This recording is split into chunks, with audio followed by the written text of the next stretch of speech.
The rain hadn't stopped for 2 days when Ethan Carter found the box. The attic smelled of old wood and forgotten memories, dust dancing in thin beams of gray light slipping through cracked windows. He had come here reluctantly, clearing out what remained of his late mother's belongings, just another duty, he told himself, nothing more. But when he brushed aside a faded quilt and saw a leather-bound book with his mother's handwriting pressed into the cover, something inside him stilled. My diary, 1986. His fingers trembled as he lifted it, unaware that within those fragile pages lay a truth that would shatter everything he thought he knew about his life. If you believe in kindness, forgiveness, and second chances, make sure to like, comment, share, and subscribe. Your support helps us keep telling stories that touch hearts. For years, Ethan's relationship with his mother, Margaret Carter, had been complicated. Growing up in Portland, Oregon, he remembered her strict but quiet, a woman who smiled rarely and kept her feelings locked away behind polite words.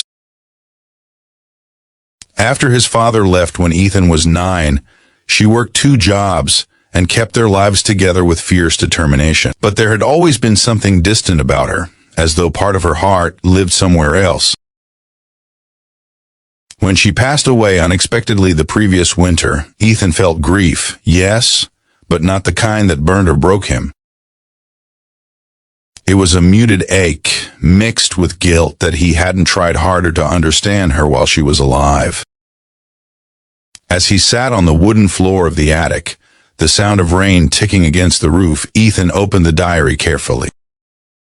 The first few pages were simple, mundane notes about work, grocery lists, reminders. But then, halfway through, he came across a line that made his heart lurch. If Ethan ever reads this one day, I hope he can forgive me. He froze, eyes wide, breath catching in his throat. Forgive her for what? He flipped the page, the handwriting suddenly trembling, ink smeared where old tears had fallen. The next entries revealed pieces of a story he had never imagined. His mother wrote about a man named Daniel, gentle, kind, someone she had loved deeply before she met Ethan's father. They had dreamed of a life together, but things fell apart when Daniel had to move away for work, and she later met Mark Carter, Ethan's father. But the diary told more. It spoke of Mark's temper, his controlling nature, his drinking, and the nights Margaret would cry quietly in the kitchen while Ethan slept in the next room. She had stayed, not because she wanted to, but because she believed leaving would destroy Ethan's chance at a stable family. Ethan's chest tightened as he read, feeling the weight of every word. The diary didn't paint his father as a monster, but as a broken man who never learned how to love. Yet the biggest shock came near the end of the book, when he found another name repeated: Grace Miller. A name he didn't recognize. Margaret wrote about a woman who had been her best friend during those dark years, someone who had helped her raise Ethan, someone she confided in when life became unbearable.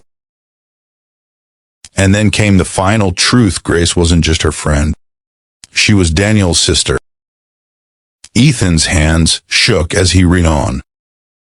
The entries revealed that after Mark left, Margaret had secretly reached out to Daniel again. He had wanted to meet Ethan, to be part of his life, but before that could happen, Daniel had passed away in an accident. Margaret never told Ethan any of it.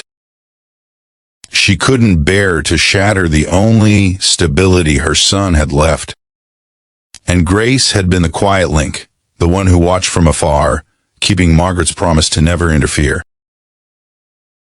The attic felt colder now.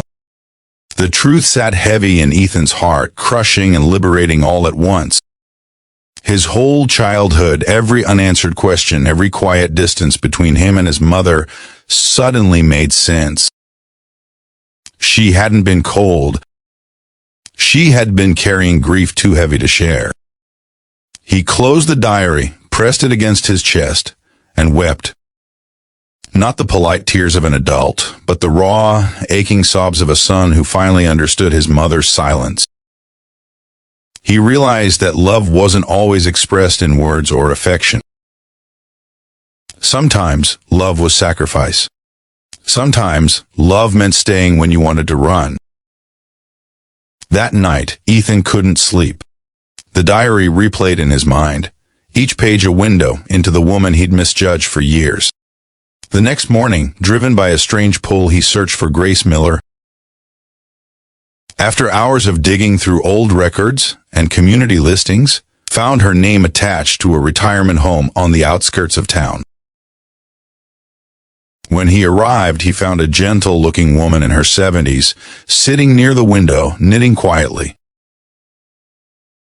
When he introduced himself, her eyes widened, filling with recognition, and something deeper, something like sorrow mixed with peace. She knew exactly who he was. Grace told him she'd promised Margaret she would watch over him from a distance. She had sent birthday cards anonymously, contributed to his college fund without him ever knowing. "Your mother loved you more than her own happiness," she said softly. "She carried more than anyone should ever have to, but you were her reason to keep going." Ethan felt tears burn again as he sat there, holding Grace's frail hand. He realized that his mother's love had surrounded him all along in invisible ways he had never seen.